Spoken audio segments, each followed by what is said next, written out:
For those of you who didn't make it last month when we ran a similar session exploring metering metrics, my name is David, and my day-to-day job at OpenSensors is to discuss with clients their challenges, needs and goals, and explore the role occupancy data could play in assisting with these. So today's session is very familiar ground. The purpose of today's session is to examine in more detail some of the key metrics to consider when looking at desk usage across your corporate space.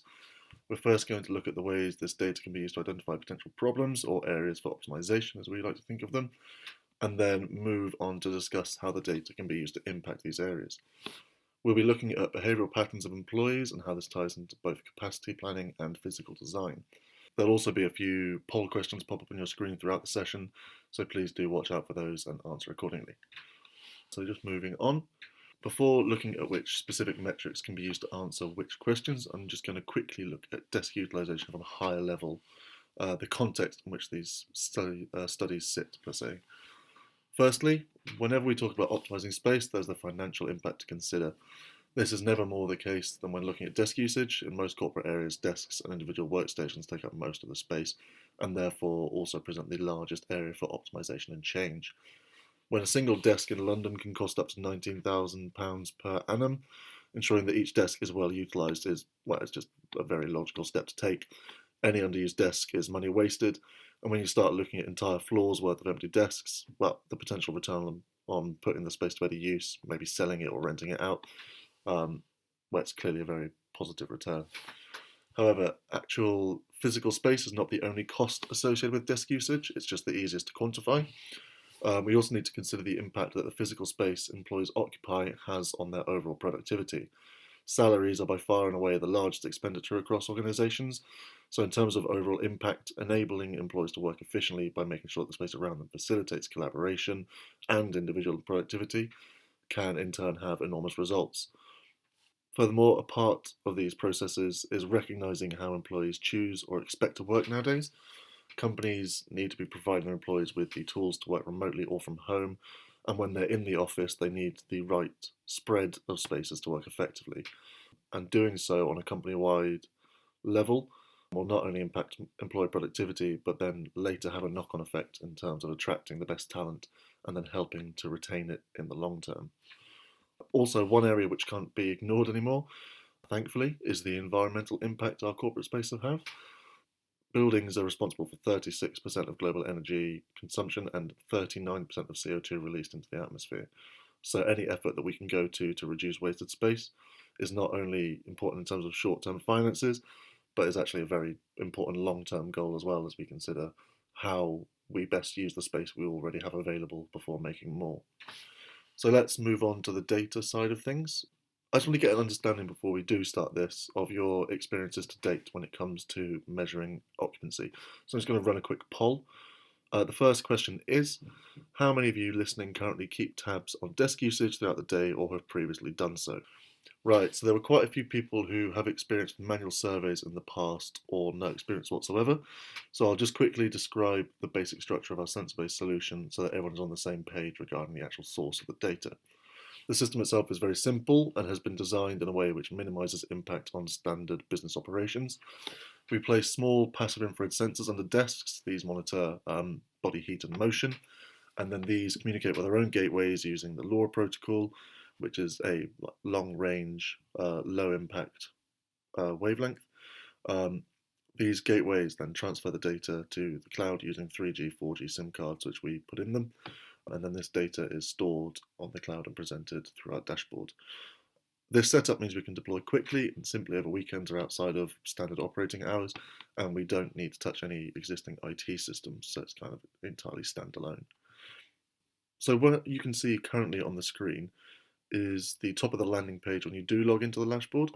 So these are 4 of the key metrics which enable you to gain a view into your organization's overall desk utilization.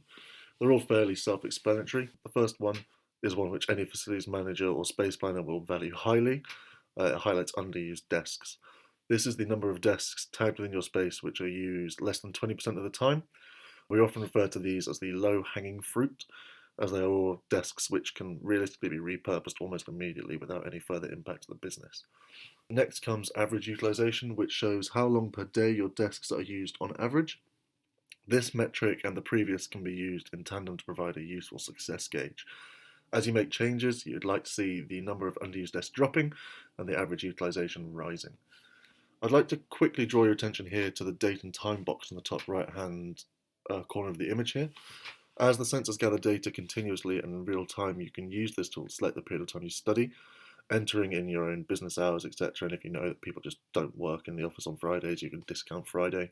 That kind of flexibility. So this means that if you do know the date of a significant change, so either a floor shift or whatever consolidation or shift in your space, you can then do a before and after comparison using this date as the linchpin. The next two metrics are very useful when used as sort of upper limit tool. People frequently come to ask us questions regarding consolidation plans or office moves and need data to inform them on how their new space should be. The first thing they need to ask is, how much space will I actually need? And these metrics here show you the busiest your current space has been, and therefore the sort of maximum you need to be able to accommodate. The purpose of these high-level metrics is to summarize the utilization across your organization. On their own, it's difficult to see where the problem lies and where presents the best opportunity to make changes. And this is where the rest of the solution comes into play, and especially what we call sensor tagging. The first way of tagging we're going to look at, which helps uncover these utilization trends, is the physical location of the sensors. So while understanding how many desks you have which aren't being used well is important in itself, you need to also understand where these spaces are and how they're meant to be being used. This is why we plot all our sensors against their corresponding location on floor plans, as you can currently see on screen. Facilities or space teams can then choose which problem they're looking to solve, either under or highly used desks, and see what physical patterns, if any, emerge. On a very simple level, this tool can be used on a day-to-day basis as a space finder. So do you know where a team with a new starter sits, and you need to find the best place for them to slot in? So this tool can be used on that as a day-to-day kind of like quick fix. However, the important patterns to look for aren't in individual desks, but groups of desks, maybe entire floors or subsections of floors which have unusual usage. Using the time and date tool, you can then dive down even deeper and do morning versus afternoon comparisons to see if there's any trends which emerge on a daily basis. Sometimes where people choose to sit is decided by something as basic as, is the sun in my eyes? And these are the types of problems which are hard to identify until you can see the behavioural patterns clearly in front of you. The most common groupings of desks, however, which we see can often be quickly identified when internal departments are considered, which brings me neatly onto the next layer of tagging we use, which is by department. Sensor tagging goes beyond assisting with the purely immediate physical aspect of space utilization, but also allows us to better forecast space requirements on a departmental level. Each sensor placed throughout an office can then be linked to the department in which its user belongs, or if it is a hot desking or agile environment, it can be tagged as such too. This means that if a certain cluster of desks has been identified on the floor plans having unexpected usage, you're then able to look at that specific department's behaviour to see if it's an isolated incident or true across the board.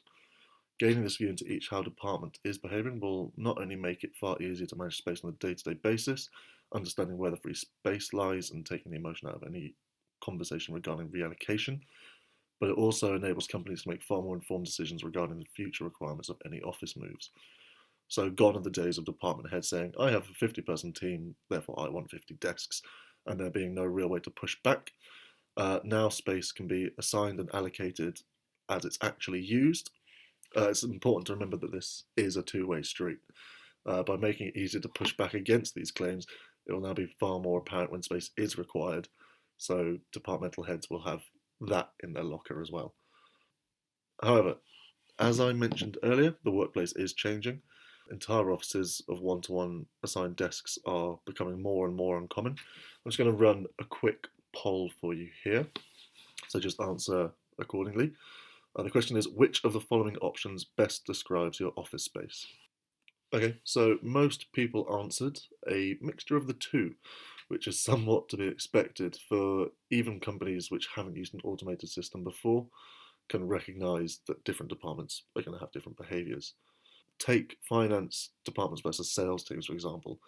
Without any knowledge of the people within the teams or the location or anything, I'm sure you can all tell me like which department is going to be better suited to an assigned seating arrangement and which would work better in a more agile environment.